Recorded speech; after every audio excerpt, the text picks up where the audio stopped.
Hola, yo soy Jern y este es mi canal de YouTube y hoy voy a compartir con ustedes Papiamento 89. Sí, Papiamento 89. Y hoy vamos de viaje. Sí, vamos de viaje. No sé si este video va a ser una o dos veces, pero vamos de viaje.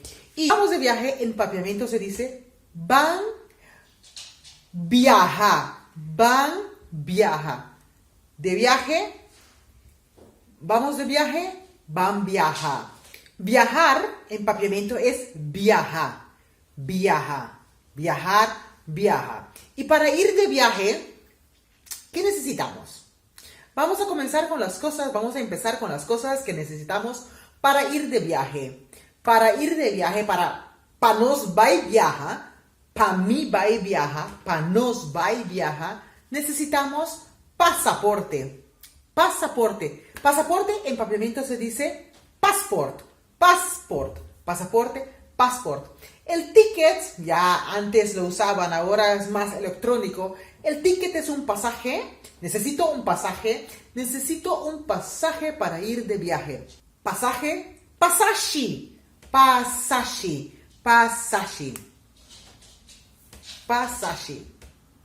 La maleta. Maleta queda destino.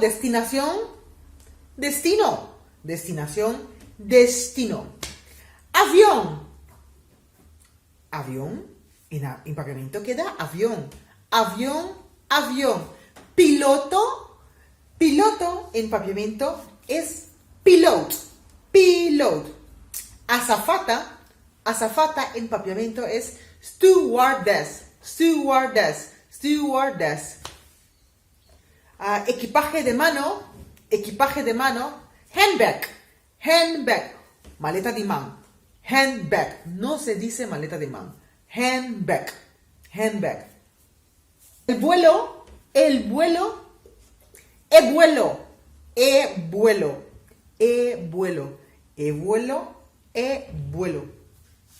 aeropuerto, airport.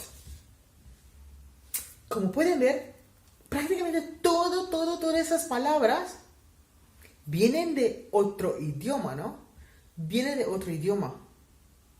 En sí, esto es prácticamente todo creo que necesitamos para ir de viaje.